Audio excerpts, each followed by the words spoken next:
And truly, we pray that God will give you the strength to do all that you have dreamt to do, and also raise people just like the pillars you had there, who will be pillars and uphold the dream that He has placed in your heart. Our next speaker is Dr. Modupe Adefeso-Olateju. She is a distinguished policy expert with a focus on fostering public-private collaborations in the field of education. She is a fellow at the Brookings Institution Center for Universal Education, where her leadership extends to a global social impact network dedicated to the transformation of education systems. Mo is the visionary behind the Education Partnership TEP Center, a trailblazing education partnership organization in Nigeria. For several years, she led the Learn Nigeria program, a citizen-led initiative aimed at accessing and enhancing the foundational literacy and numeracy skills of Nigerian children. Additionally, she co-established the annual Pan-African Education Innovation Summit, NEDIS, which is now in its 8th year. Her expertise is sought after by policymakers, international think tanks, and corporations, leading her to spearhead various education sector support initiatives funded by government agencies, multilateral organizations, and corporate entities. Mo played a pivotal role as a member of the Policy Advisory Council, articulating education sector policy priorities for Nigeria's national government. She has contributed to several international development initiatives, including her role as Commissioner for the Global Commission on Evidence to Address Societal Challenges at McMaster University, Canada. And Mo has provided valuable insights to organizations on initiatives such as the UNESCO GEM report, Education Cannot Wait, Global Education, amongst others. Dr. Mo holds the prestigious position of chair on the international board of the Malala Fund and serves as a trustee of the Human Capital Africa and Slum to School Africa. She earned her PhD in education and international development as a centenary scholar from the University College London's Institute of Education, where she also achieved a master's degree with distinction.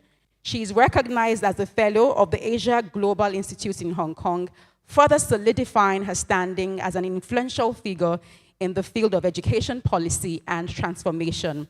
Please join me as I welcome Dr. Mo to the platform. A warm round of applause, please.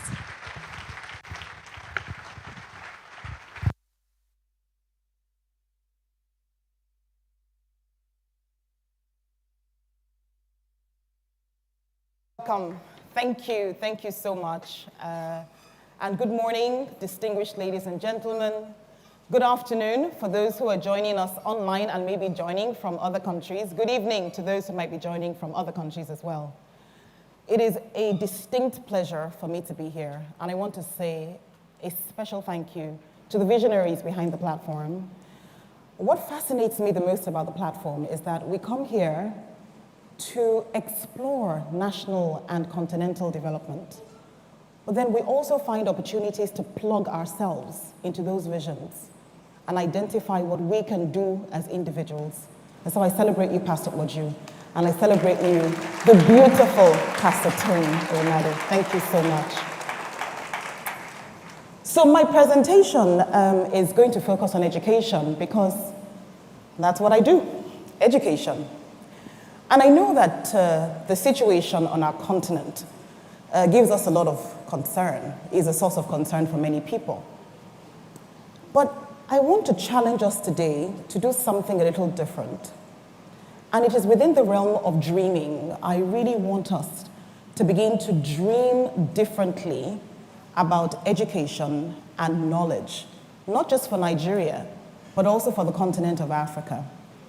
And so I will be speaking on why it is that Nigeria needs a new dream for its education system. But you see, the thing is, I was a teacher. And if you know anything about teachers, we find it very difficult to stand still. And so I will be inviting you on a journey, and we're going to be walking together down many years and also walking forward as well.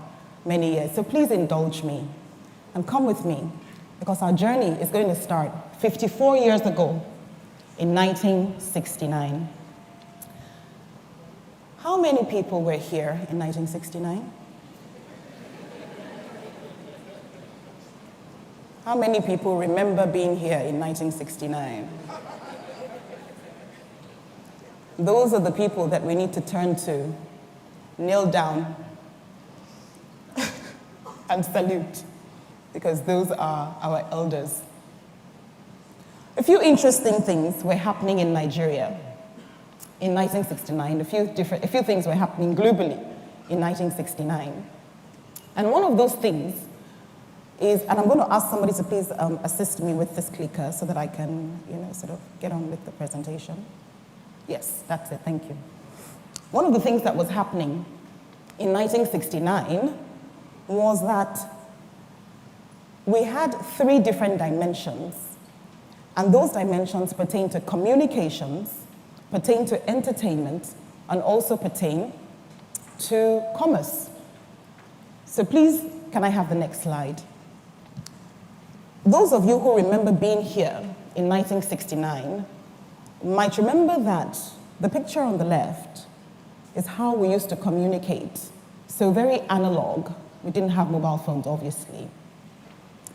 The one in the middle, the very handsome man that you can see in the middle, was one of the biggest entertainment stars. He was a sporting legend called Pele, and he died recently. And the picture on the right is a picture of currencies that depicts commerce. And why is this important? Commerce in those days was really about paper and about coins. And another interesting fact is that the currency that we spent in Nigeria then was called the Nigerian pound. And the Nigerian pound exchanged 1 for 1 British pound. And so if you had 1 British pound, you would get 1 Nigerian pound. Very interesting. The other thing that I must say before I move on is that it was also a time of crisis, because Nigeria at the time was coming to the end of a civil war that had devastated the country. There is an estimated up to 3 million people are estimated to have lost their lives in the Nigerian civil war. And so it was also a time of reflection for the country.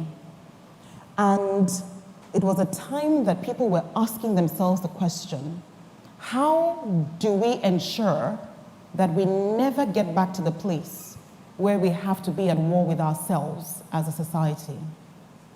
And so 1969 represented a time of crisis. It represented a time when people did not have the opportunity to love each other as they should really have been able to. It also represented a time when patriotism was at an all-time low.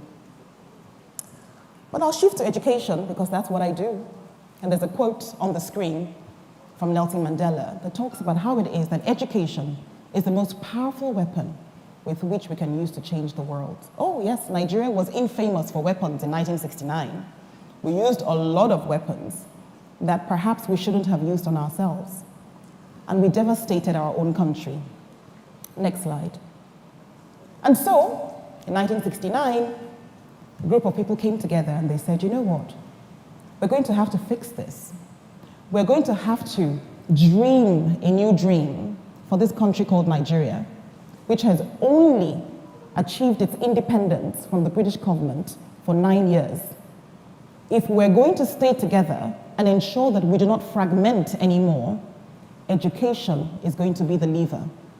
And the truth is, there is no society in the world that has ever developed without addressing its education system. Education continues to be the bedrock for any kind of growth or development in a nation. And so these people sat together. And who were they? They weren't just the professors. They were professors, quite all right.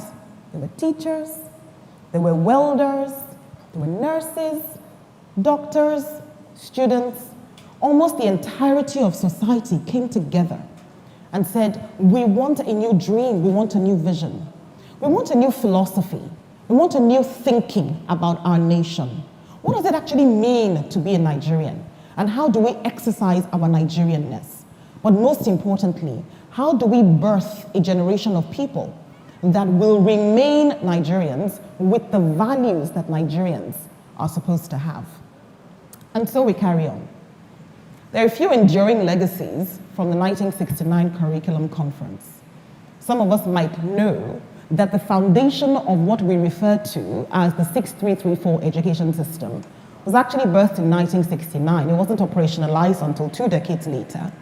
But at that conference, it was determined that our children must have 6 years of primary education. And at the end of 3 years of secondary education, we must create 3 pathways for our young people. They must be able to either continue on to senior secondary, or they must be able to have something that enables them to be productive when it comes to technical and vocational education, or they must be able to go into teacher training college. And so the foundations were born in 1969. And then some of us here may have gone to unity colleges. Anybody here from a federal government college? I hail you all. The foundations of that was also laid in 1969. How many Youth Corps alumni, or maybe present serving Youth Corpers, are in the room? Anyone carried out the National Youth Service? I hope people in this room carried out the National Youth Service. Okay, very good.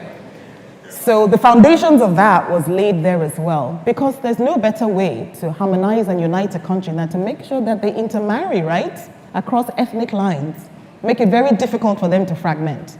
So that was very strategic, and that was what that conference achieved. Now, the thing is that we might argue, some people argue, and they say, well, what's the point of the 6334 system? What's the point of the unity schools? They're not well run. You know, we don't achieve the quality standards that we're looking for. What's the purpose of NYSC? We are endangering lives as we send young people across the country. That's not the point. The point is that those policies were developed 54 years ago because some people dared to dream, and we are living their dream today. That is the power of a dream. I'm going to carry on to the next slide and bring us back into the current day because, hey, it's 2023. And what is happening in 2023? Let's move on. Again, along the themes of communication, well, we don't use analog phones anymore. I don't think anybody queues to make a phone call anymore. Some people might even have the iPhone 15, which I hear is the latest mobile telephony. Not me, but some people. So I think we've advanced over the last 54 years. People like Ronaldo have replaced Pele, and I sincerely apologize to Messi fans because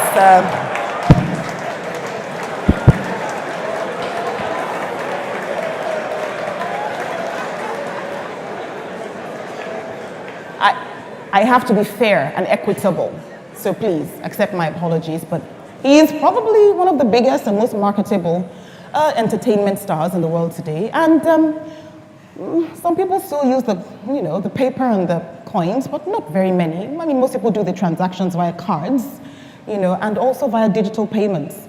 So things have changed, they've evolved, but unfortunately, some things haven't actually changed.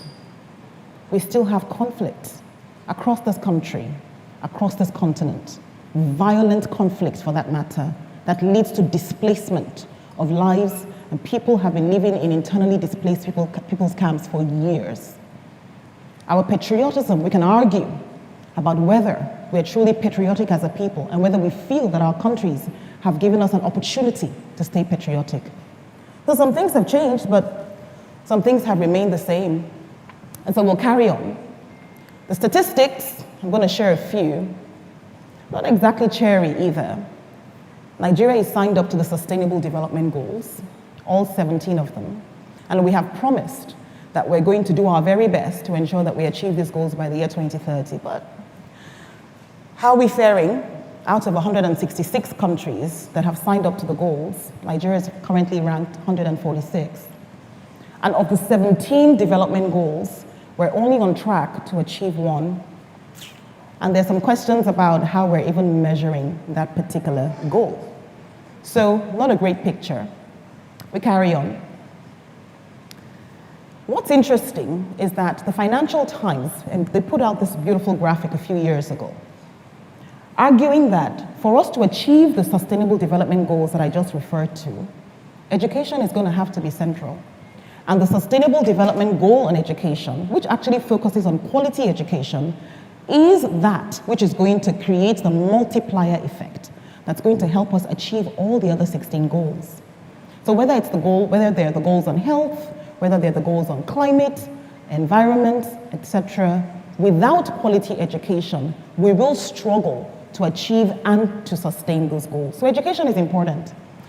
And as we carry on, the interesting thing is that at the heart of the SDG 4, which itself is the bedrock of the entirety of the SDGs, is foundational literacy and numeracy. What are you going to do if you can't even read? You're not numerate. You can't build anything. You can't do anything. And what does the data tell us? 7 out of 10 Nigerian children is unable to read by the time they're 10. To give you perspective, a Nigerian child should be able to read a simple text by the time they're 8 years old. 7 out of 10 cannot do this by the time they're 10 years old. It's not a great picture. Carry on. I'm going to give you some more statistics. You can think of them either as positive or negative. But population is another big one, because we talk a lot about Nigeria's population, and every country like Nigeria that is big and growing wants to reap the dividends of its democracy, or dividends of its demography, rather. But what do our figures look like? 41%. So 41% of children aged 0 to 14, 41% of our population is aged 0 to 14. So almost 50% of our population is younger than 15 years old. Sounds wonderful, isn't it? We're a young population. Wow, the future is bright. But then go back to the previous slide. 7 out of 10 of them cannot read by the time they're 10. Is that an asset, or is that going to be a liability? Nigeria is the third, is projected to be the third most populous country in the world by 2050, ranking after only India and China. Again, sounds like a great thing, doesn't it? And then they're not educated.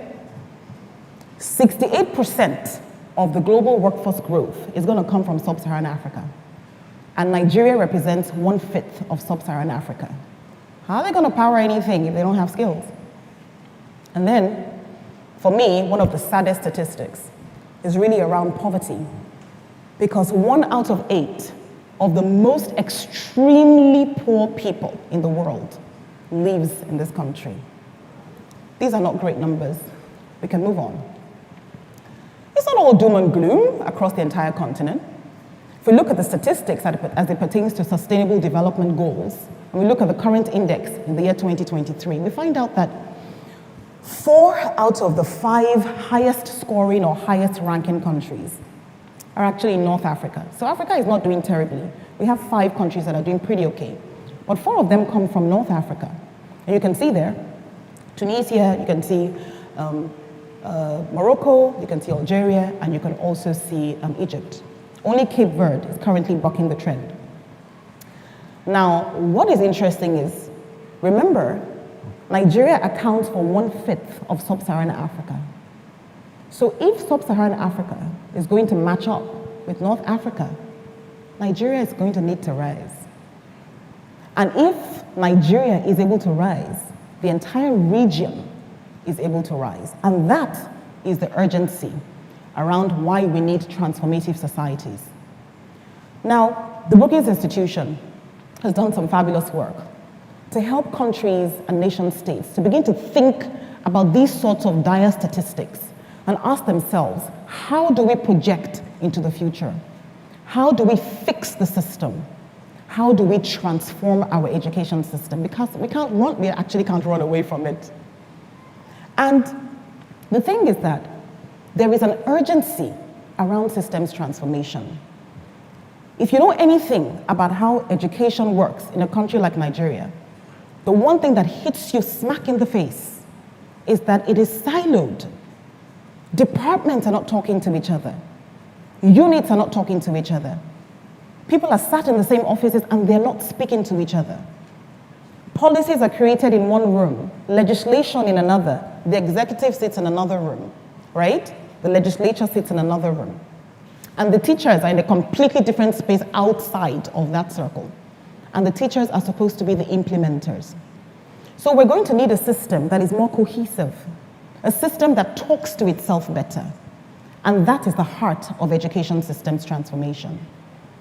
And a beautiful piece of work, again, done by Brookins, a paper written by Winthrop and Senge, argues that for you to begin to think about systems transformation within your jurisdiction, you need to think about three things. You need to think about, first of all, what is the purpose of education anyway? Why are we even doing this? Why are we educating people? The second question we have to ask ourselves is what is happening in the classroom? A lot of things are happening outside of the classroom. A lot of policies, legislation is being enacted outside of the classrooms. If I turn to my left and I look at these children who come obviously from a secondary school, and we ask them the extent to which they're engaged in policy, they might give me a blank stare, because that's what our system does. We don't include the most important people in the conversation, and they represent the most important people. Please, a round of applause for them right there. So purpose, pedagogy, which is simply the science of teaching and learning. Well, the third dimension is positioning. How do we bring all the actors together? How do we bring all the elements together? How do we ensure that as we're rethinking education, in the room we have the teachers, we have the learners, we have the business people, we have the policymakers, we do have the politicians, we have the manufacturers, we have everyone participating in that central objective of redefining education and making sure that that translates into what happens in the teaching space. And so we carry on. At TEP Center, we started to think about this about 8 years ago. We'd worked very closely with government, and we had recognized that this was an issue, the fact that the system wasn't talking to each other. And we said, if the society was going to begin to fix itself, certain things needed to happen. And one of the most important aspects of what needs to happen is this refreshed vision. But you see, we're not starting from the vision for education. We're starting from the vision for the nation. What is Nigeria? What is the Nigerian dream? Who is the Nigerian? A lot of people in diaspora have a sense of unity because in the otherness of being in diaspora, they find their identity as Nigerians. But when we come back home, who is the Nigerian? Not who is the Yoruba man, the Igbo man, the Hausa man, the Fulani man. Not who is the Christian woman, the Muslim man. Who is the Nigerian? So we start from there. And then, after we do that, we can begin to ask ourselves, what is the vision for the educated Nigerian? So by the time we bequeath you with 9 years of schooling, what do we expect to see? By the time we give you 12 years of schooling, what are our outcomes?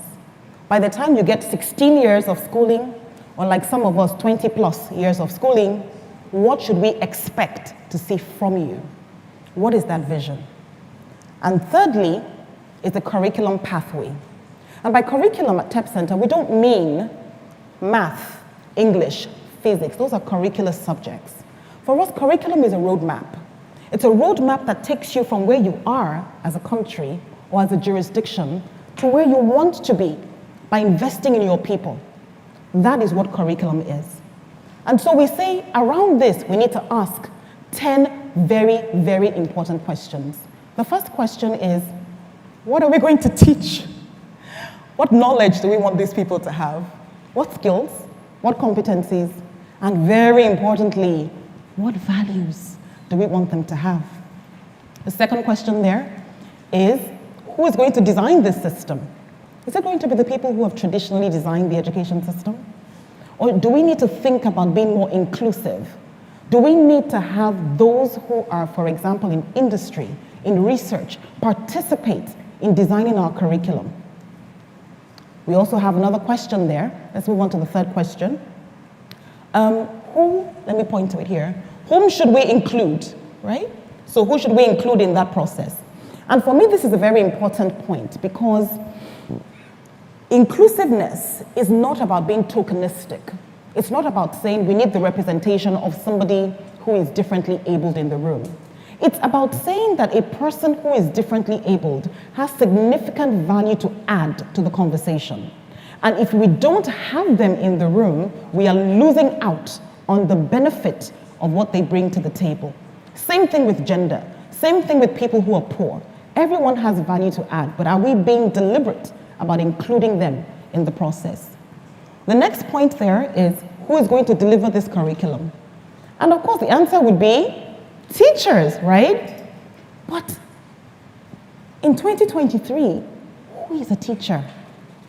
I remember spending 1.5 years during the pandemic homeschooling my children because it was very challenging to go to school at that time. And I am an educator, but still, I remember the joy and the gladness with which I handed them back over to their teachers and their schools after the pandemic was over. Who is a teacher? In today's world, sometimes the teacher is not even a human being. Sometimes the teacher is technology. Sometimes it's artificial intelligence. Sometimes the teacher is the child himself or the child herself. So the question is, who's going to deliver that curriculum? So we need to rethink that. Then, when should we teach? What do we need to teach in early years versus what we need to teach when children have received 9 years of education already? I have a mobile phone in my hands. And the question I'm asking myself is, why do we need to wait for a person to be in the university or in a technical institution before they can uncouple this phone and try to put it back together? Can't we do that slightly earlier, given the kind of global economy that we're looking at and the world that we live in? So that's a very important question. The next question that we ask is, how are we going to deliver this curriculum exactly? So it's nice to be in a physical classroom teaching, but come on, the world has moved beyond that. Many learners, particularly older learners, don't have the time, the resources, or the ability to be in a physical classroom. Is our education system recognizing that? Are we recognizing that enough?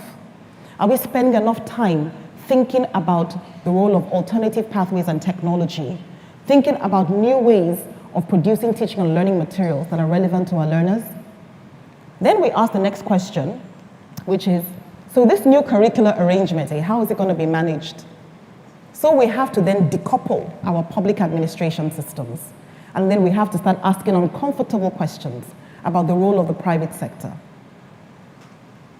Is there a role for public-private partnership as we think about the management of our education system? As we prepare for the next X number of years, is there a role for the government to fund and the private sector to manage? New ways of thinking, I think, have become quite important for us. And then we ask another question, how are we going to assess this curriculum? Is it going to be the same way that we carry out our learning assessments? We assess math and English and tests. Or are there other ways that we need to be assessing based on this curriculum? Are there other skills that we need to be assessing? The ability to cooperate with each other, the ability to collaborate, how we communicate, the extent to which children are able to decipher what is true information and what is disinformation. Do we need to be able to assess that in the world that we're living in and the one that we're going into? And then we have the next point there, which is, who is going to pay for all of this? No, before the assessment and then the payment, because again, as we think about these curricular arrangements and a new way of thinking, somebody is going to have to pay for it. There are different ways of resourcing it.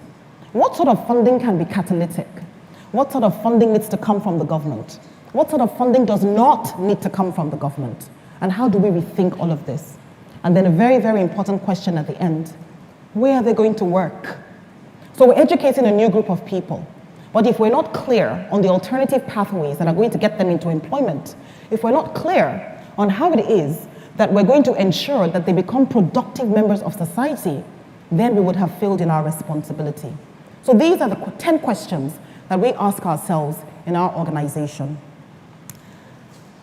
A few months ago, I'm rounding off in a short while, a few months ago, 5 people were given a responsibility to establish education sector priorities for the incoming administration.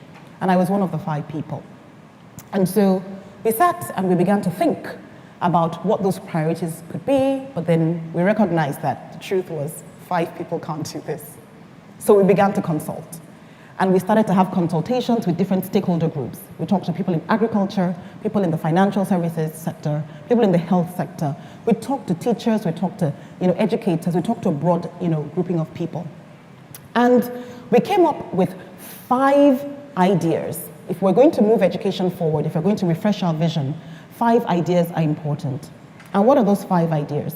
1, there is need for us to refresh our national vision and our education philosophy.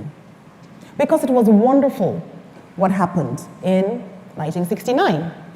But we live in a slightly different world. Some might argue in a very different world. Secondly, the philosophy and not the politics should actually drive policy and curriculum. So where it is that we want to go as a people is what should drive how it is that we teach or train our people. Third, now this is a very controversial one. Education is a potential driver of economic growth. Education is not a sinkhole. Education is not merely a social investment or an expense category. Education can drive growth. When we think about the number of teachers that are employed in the sector and how they're contributing to the growth of our economy, when we think about the industries that are built around schools, you go to any public school today, there's a little industry around that school of people selling pencils, erasers, fruit, ice cream, little economies around the thousands of schools that we have. Yet, we continue to treat education as if it is some sort of sinkhole. We can't move forward that way. The fourth is really about accountability. And it's incredibly important that accountability is embedded in all our institutional arrangements, in the ministries of education, in the departments, in the agencies of education. And finally, education needs to be functionally separated from politics and political cycles. Why is this important? The average political cycle is 4 years or 8 years. The maximum you're going to get is 8 years. But for you to reap the benefits of the education system, the minimum amount of time that you need to wait is 9 years. Because basic education in Nigeria is 9 years of schooling. And so, if you want to become a productive economy, you don't stop at 9 years. You move forward. You give them senior secondary education. You offer them tertiary education. You offer them the opportunity to build skills and capacity. And that is what moves our country forward.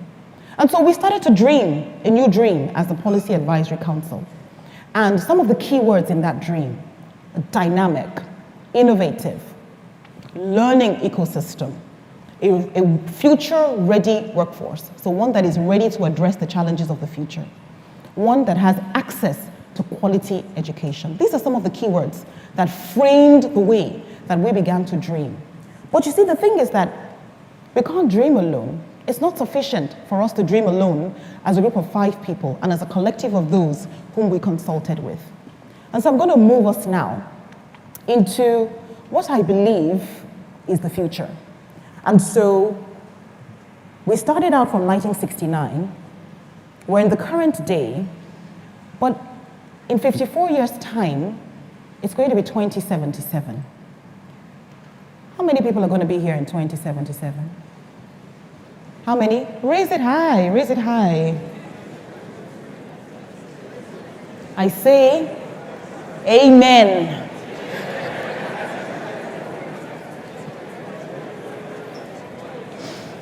You know the interesting thing?